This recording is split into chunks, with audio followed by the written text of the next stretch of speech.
नमस्कार, शाम के 7 बजने को हैं। आप देख रहे हैं देश तक। मैं हूं आपके साथ चित्रा त्रिपाठी। देश तक की शुरुआत करेंगे दिल्ली एनसीआर पर लगातार बरस रही कुदरत की आफत से।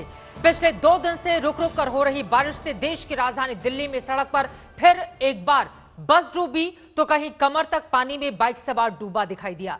एनसीआर के बाकी शहर, चाहे गुरुग्राम की बात करें, गाजियाबाद, नोएडा और फरीदाबाद में भी कई इलाके पानी के कब्जे में हैं।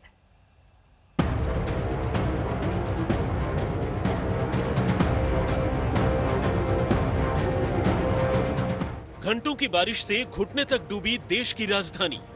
अंडरपास में गायब हो गई 10 फीट ऊंची बस। पानी में बुरी तरह फंस गया बाइक सवार।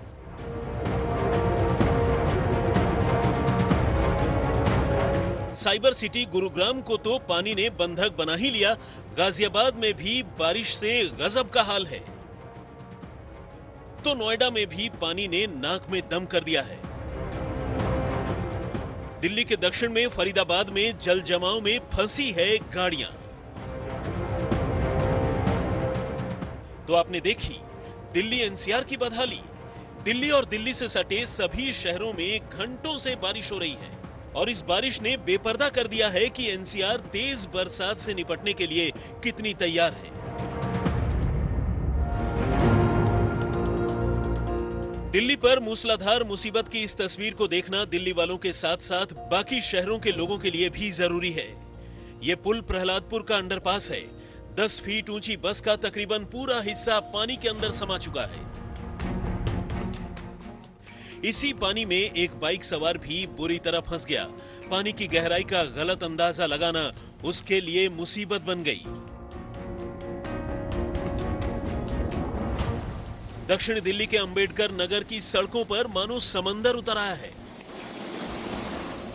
गाड़ियां चल रही हैं तो लहरें कई फीट तक उठ रही हैं।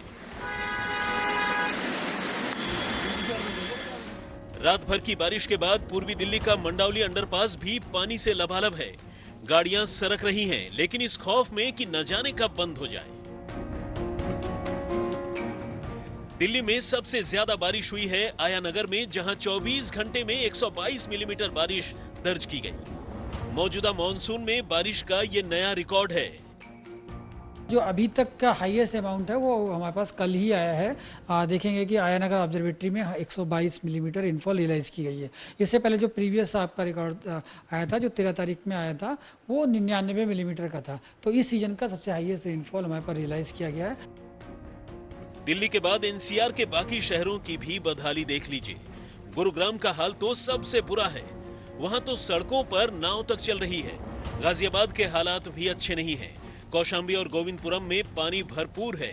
नोएडा और फरीदाबाद पर भी जल ग्रहण है, जहां कई सेक्टरों के घरों में पानी ने कब्जा जमा लिया है। कहने को एनसीआर देश का सबसे हाई प्रोफाइल और सबसे विकसित इलाका है, लेकिन हकीकत आप सबके सामने है। गुरुग्राम से कुमार कुणाल के साथ आज तक ब्यूरो। दिल्ली में मूसलाधार बारिश की वजह से तमाम सड़कें बंद हैं, लिहाजा जगह जगह भारी ट्रैफिक जाम लग चुका है।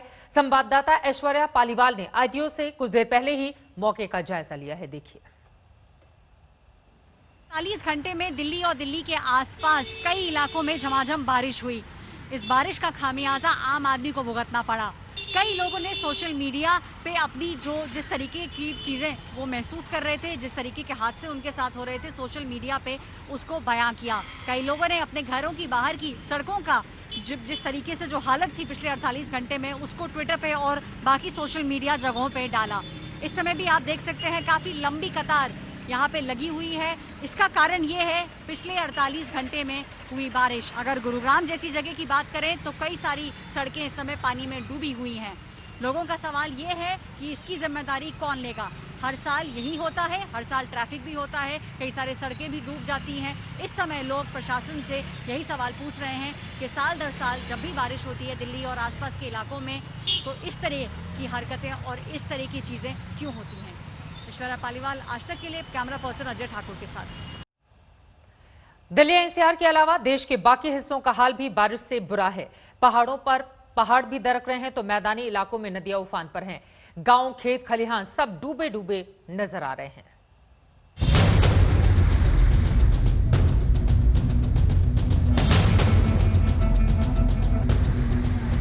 नदी का तेज बहाव और जिंदगी को बचाने की जद्दोजहद। शख्स सैलाब में फंसा और आसपास के लोग जान बचाने के लिए दौड़े। लहरों के साथ लंबा संघर्ष करना पड़ा। किस्मत अच्छी थी कि जान बच गई।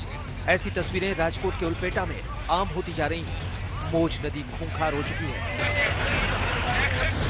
पहाड़ों पर जिंदगी बारिश ने कितनी सस्ती कर दी है, उसका अंदाजा इन तस्वीरों से लगाया जा सकता है। लकड़ी की 3 बल्लियां और उस पर सैलाब को पार करना मजबूरी बन गया है। इलाके के कई गांव कट गए हैं। गांव आने वाली सड़कें टूट चुकी हैं। ऐसे में गांव वालों के लिए इस तरह सफर तय करना अब मजबूरी बन गया है।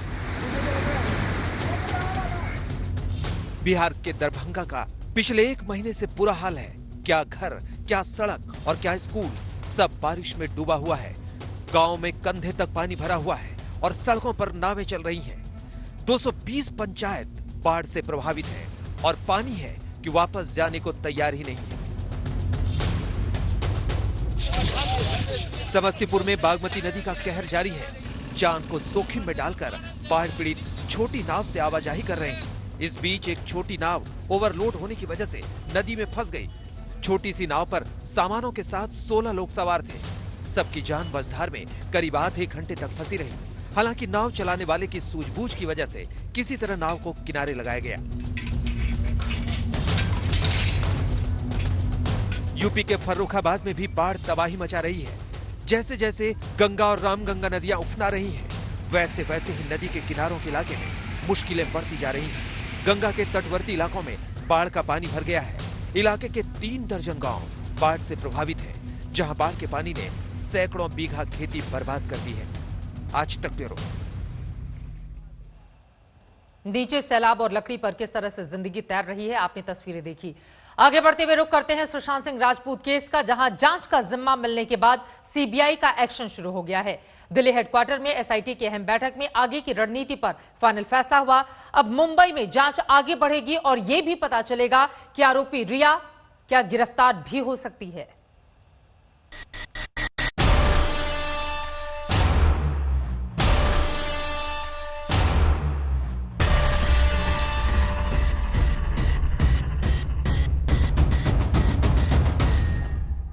सुशांत केस की जांच का जिम्मा मिलते ही देश की सर्वोच्च जांच एजेंसी जबरदस्त एक्शन में है।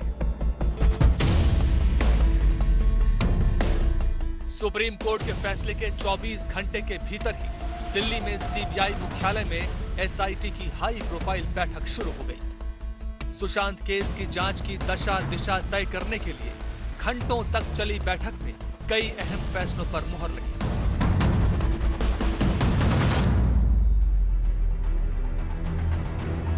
रात तक जांच के लिए गठित एसआईटी मुंबई पहुंच जाएगी। सीबीआई की टीम सबसे पहले ये पता लगाएगी कि सुशांत ने आत्महत्या की थी या उसका मर्डर हुआ है। इसके लिए सुशांत के बांद्रा वाले फ्लैट में क्राइम स्पॉट एग्जामिनेशन, ऑटोप्सी परीक्षण और फॉरेंसिक परीक्षण को पूरा किया जाएगा। क्राइम सीन को भी रिक्रिएट किया जाएगा। इसके बाद सीबीआई मुंबई पुलिस से क्राइम सीन के फोटोग्राफ्स लेगी। सीबीआई के डीआईजी सुएज हक को सीबीआई और मुंबई पुलिस का नोडल अफसर नियुक्त किया गया है। सुशांत के बांद्रा स्थित फ्लैट पर सीबीआई नए सिरे से जांच को आगे बढ़ाएगी। जिस कमरे में सुशांत की मौत हुई, जिस पंखे से कहा जा रहा है कि सुशांत फंदे से लटके मिले थे, वहां की बारीक जांच सीबीआई करने वाली है। यही वो घर आप देख सकते हैं। ये बांद्रा में स्थित ये घर काफी खूबसूरत, ये किचन इधर पे, और अभी तो खैर सामान सब हट गया है, घर एक तरह से खाली हो गया है। और ये सुशांत का कमरा यही है। नहीं, ये वाला कमरा है। ये यही वो कमरा है। जरा मैं पर्दा हटाना पड़ेगा। ये इसका लॉक टूटा हुआ है। यही, हाँ यही घर। और ये सीलिंग है, यहाँ पर फैन। और इसी से ये बताया गया कि अपने कुर्ते के कपड़े से, कुर्ते से बल्कि उन्होंने लटक के जान दी। ज्यादा ऊंचाई नहीं है अगर देखा जाए तो लंबाई के हिसाब से, लेकिन फिर भी कहा गया आत्महत्या है ये। हालांकि सुशांत केस में गर्लफ्रेंड रिया चक्रवर्ती पर अब हर किसी की नजर टिक गई है। बिहार में दर्ज केस में भी रिया को मुख्य अभियुक्त बनाया गया है और ये भी तय है कि मुंबई पहुंचने के बाद सीबीआई की एसआईटी रिया को पूछताछ के लिए समन भी भेजेगी। ये भी मुमकिन है कि पूछताछ के दौरान या उसके बाद सीबीआई रिया की गिरफ्तारी पर भी फैसला कर सकती है, लेकिन इसके लिए धोखाधड़ी, चोरी या फिर भरोसा तोड़ने जैसे अपराध का सबूत सामने रखना होगा। हालांकि उसके पहले सवाल जवाब और छानबीन का लंबा दौर चलेगा। सुशांत केस में सीबीआई जांच की पुरजोर पैरवी करने वाले बिहार के डीजीपी गुप्तेश्वर पांडे ने फिर कहा है, अब दूध का दूध और पानी का पानी होगा। कोई लाख मुझे गाली दे, जीत इंसाफ की होगी। मैं तो अन्याय के खिलाफ खड़ा हुआ हूं और इसमें जितनी गालियां मिले सबका स्वागत है, लेकिन सुशांत को न्याय मिलना चाहिए और मुझे पूरी उम्मीद है कि सुशांत को न्याय मिलेगा। सूत्रों की माने तो सीबीआई जांच का एक हिस्सा पूरा हो चुका है। सीबीआई ने अब तक 6 से ज्यादा लोगों का बयान दर्ज भी कर लिया है, जिसमें सुशांत की कमाई का लेखा जोखा भी शामिल है। फिलहाल अब सीबीआई की जांच टीम का एक्शन मुंबई में शिफ्ट होने वाला है, जहां सुशांत केस के सस्पेंस की एक एक परत खोली जाएगी। दिल्ली से मुनीश चंद्र पांडे के साथ आज तक ब्यूरो। एक और सीबीआई की जांच तेज हो रही है तो वहीं दूसरी ओर ईडी लगातार मनी लॉन्ड्रिंग केस में पूछताछ कर रही है। आज एक बार फिर से ईडी ने रूमी जाफरी से करीब 7 घंटे तक की पूछताछ की है। रूमी जाफरी सुशांत और रिया चक्रवर्ती को लेकर एक फिल्म बनाने जा रहे थे, जिसका काम लॉकडाउन के बाद शुरू होना था। बताया जा रहा है कि सुशांत इस फिल्म के लिए 15 करोड़ रुपए का कॉन्ट्रैक्ट हुआ था। ऐसे में सूत्रों की माने तो फिल्म को लेकर ईडी से रूमी जाफरी ने कई अहम सवाल जवाब किए हैं। सूत्रों ने जो जानकारी दी है, एक एक करके वो तमाम सवाल रखते हैं आपके सामने। सवाल नंबर 1, क्या सुशांत के साथ कोई फिल्म साइन आपने की थी? रूमी जाफरी से ईडी ने यह सवाल पूछा है, जिसका जवाब भी उनकी ओर से दिया गया था कि क्या सुशांत के साथ उन्होंने कोई फिल्म साइन की। सवाल नंबर 2, फिल्म के लिए सुशांत की फीस क्या थी? फीस को लेकर भी सवाल जवाब किए गए। तीसरा सवाल, क्या सुशांत को एडवांस में पेमेंट मिली और अगर हां तो कितनी पेमेंट की गई? सवाल नंबर 4, क्या कॉन्ट्रैक्ट में एडवांस पैसा देने का जिक्र किया गया था? आपके और सुशांत के बीच में जो कॉन्ट्रैक्ट हुआ था, पेमेंट का तरीका क्या था? पेमेंट जो पहले हुई उसका तरीका क्या था? ये भी सवाल पूछे गए। क्या फिल्म के प्रोड्यूसर वाशु भगनानी के साथ भी मीटिंग हुई थी? रूमी जाफरी से इन तमाम सवालों के जवाब लिए गए हैं। और 7वां सवाल, क्या रिया को फिल्म के लिए कुछ एडवांस दिया गया था? रिया चक्रवर्ती को लेकर यह सवाल था, क्या रिया सुशांत की तरफ से प्रोफेशनल फैसले लेती थी, यानी कि सुशांत की फिल्मों को लेकर या कहानियों को लेकर ज्यादातर डिसीजन वही लिया करती थी? और सवाल नंबर 9, क्या रिया ने शर्त रखी थी कि अगर सुशांत को आप फिल्म में ले रहे हैं तो आप फिर मुझे भी लीजिए? ये तमाम वो सवाल हैं जिनका जवाब आज रूमी जाफरी की ओर से दिया गया है। ईडी ने ये तमाम सवाल पूछे हैं। वहीं सीबीआई को सुशांत केस की जांच का जिम्मा मिला तो उधर सियासत का नया दौर भी शुरू हो गया। शरद पवार ने सीबीआई जांच पर सवाल तो नहीं उठाया, लेकिन उसके अंजाम पर सवाल जरूर खड़े कर दिए। तो वहीं बिहार में भी चुनाव से पहले सुशांत केस को अपने पक्ष में भुनाने की कोशिश तेज हो गई है।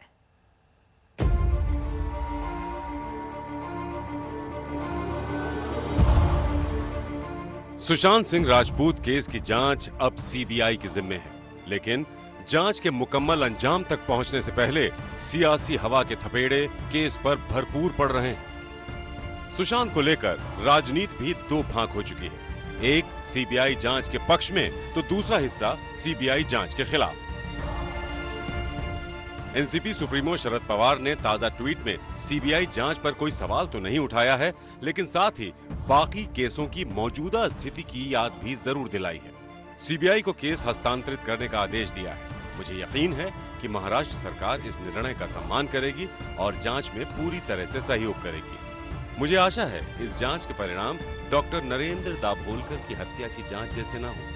2014 में सीबीआई की शुरू की गई दाभोलकर हत्या की जांच का अभी तक कोई हल नहीं निकला है। पवार का सवाल बीजेपी के गले सही से नहीं उतरा।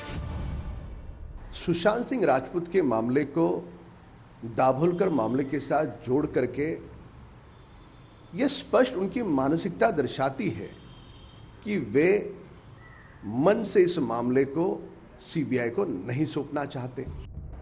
सुशांत पर एक सियासी जंग बिहार में भी चल रही है। बिहार में साल के आखिर में विधानसभा चुनाव हैं और सुशांत मामले के सियासी फायदे की दौड़ है। सबसे पहले तेजस्वी यादव जी ने ही सीबीआई जांच की मांग की, सदन में भी तेजस्वी यादव जी ने इस मांग को उठाया। अब जो लोग इसमें राजनीतिक अपना देख रहे हैं, हित देख रहे हैं, उनको इससे कोई फायदा नहीं मिलेगा। जो छिपा हुआ सच है वो अब सामने आने की उम्मीद पैदा हो गई और निसंदेह इसका श्रेय नीतीश कुमार जी को जाएगा। लेकिन जहां तक सियासत से जोड़कर इस पूरे प्रकरण को जो लोग देख रहे हैं तो उन्हें गहरी निराशा होगी, इसलिए कि नीतीश कुमार जी ऐसी सियासत नहीं करते हैं जिसमें किसी की मौत हुई हो और उसे वोट की राजनीति से जोड़ा जाए। फिलहाल सुशांत सिंह राजपूत केस में सीबीआई ने अभी जांच शुरू की है। अंतिम फैसले में कुछ वक्त लग सकता है और तब तक इस पर सियासत का पकवान भी खूब पकता रहेगा। मुंबई से पंकज उपाध्याय और पटना से रोहित कुमार सिंह के साथ आज तक ब्यूरो। सुशांत केस में एक तरफ जहां सीबीआई एक्शन शुरू हो चुका है तो वहीं दूसरी तरफ सियासी दंगल भी जारी है। फिलहाल इस वक्त की सबसे बड़ी खबर जो मुंबई से आ रही है, सीबीआई की जांच टीम इस वक्त मुंबई पहुंच चुकी है। जांच के लिए सीबीआई की टीम मुंबई पहुंच चुकी है। इस वक्त एयरपोर्ट से ही सौरभ बख्तानिया हमारे संवाददाता जुड़ चुके हैं। सौरभ, जांच के लिए सीबीआई की टीम मुंबई पहुंची, कितनी सदस्यीय टीम है और सबसे पहले एयरपोर्ट से कहां जाएगी, कुछ जानकारी मिली है क्या इसके बारे में?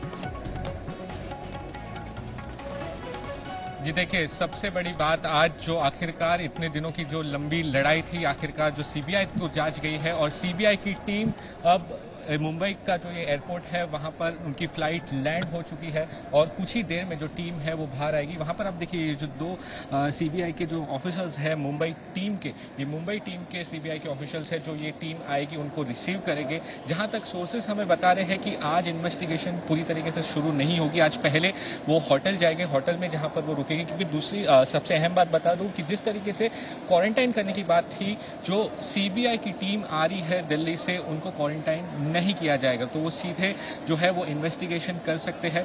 दूसरी अहम जानकारी जो क्राइम सीन को इन्वेस्टिगेट करने का होगा, क्योंकि क्राइम सीन सबसे ज्यादा महत्वपूर्ण है। तो जो नोडल ऑफिसर है, जो सुएज हक है, वो इस पूरे केस के नोडल ऑफिसर है। क्योंकि आपको बता दूं सुएज हक पहले महाराष्ट्र पुलिस में एसपी रह चुके हैं, इसलिए सीबीआई और मुंबई से बेहतर तालमेल हो सके इसलिए उनको वो नोडल ऑफिसर नियुक्त किया गया है। तो सबसे पहले जितने भी दस्तावेज है मुंबई पुलिस ने जो पिछले 55 दिनों में जितनी भी इन्वेस्टिगेशन की है, तमाम स्टेटमेंट, इन्वेस्टिगेशन डिटेल्स, जो क्राइम सीन का फोटोग्राफ है, सब कुछ पोस्टमार्टम रिपोर्ट से लेकर सब कुछ वो पूरा हैंडओवर करना पड़ेगा सीबीआई को। और आखिरकार कुछ ही देर में अब यहाँ पर जो सीबीआई टीम की जो सीबीआई ऑफिसर्स की जो टीम है वो थोड़े समय में बाहर निकलेगी और यहाँ पर मुंबई की जो सीबीआई टीम है वो यहाँ पर आ चुकी है उनको रिसीव करने के लिए। हमें जो सूत्र बता रहे हैं कि यहाँ से वो सबसे पहले होटल जाएंगे, होटल जाने के बाद कल से जो सुशांत केस की मौत का जो राज है उस पर इन्वेस्टिगेशन शुरू कर दिया। ठीक है सौरभ, मैं लौटूंगी आपके पास। उसके पहले सुशांत के लिए जो एसआईटी गठित की गई है उनके बारे में आप जानकारी ले लीजिए। टीम के प्रमुख लगातार उनके बारे में हम आपको विस्तार से जानकारी दे रहे हैं। मुंबई एयरपोर्ट से सौरभ बख्तानिया हमारे साथ जुड़े हुए हैं। आप देखिए, DIG CBI IPS batch 2004 batch के हैं, ये गुजरात कैडर के हैं। गगनदीप गंभीर, ये तमाम वो लोग हैं जो एसआईटी गठित की गई है सुशांत मामले की जांच के लिए सीबीआई की, उसका ये तमाम चेहरे हिस्सा है। लेकिन सौरभ, एक बार फिर से मैं आपके पास आते हुए, चूंकि सीबीआई की एक बड़ी टीम मौके पर पहुंची हुई है, कुछ ही देर में वो तमाम लोग एयरपोर्ट से बाहर लौटेंगे। आप ये कह रहे हैं कि बाहर निकलने के बाद पहले होटल जाया जाएगा और उसके बाद अपनी जांच को आगे बढ़ाया जाएगा। मुंबई के अधिकारियों से इन तमाम लोगों की, सीबीआई के अधिकारियों की मुलाकात का क्या वक्त रखा गया है, उनसे कब मिलेंगे? क्योंकि जितने भी अहम सबूत हैं सीबीआई के सामने, सबसे बड़ी चुनौती यही है कि मुंबई पुलिस से पहले उसको लिया जाए और उसके बाद अपनी जांच को और विस्तार दिया जाए। बिल्कुल देखिए, सबसे अहम होगा क्योंकि देखिए जिस तरीके से इस केस में पूरे 55 से 60 दिन का समय बीत चुका है, तो मुंबई पुलिस ने काफी लंबा इन्वेस्टिगेशन किया है।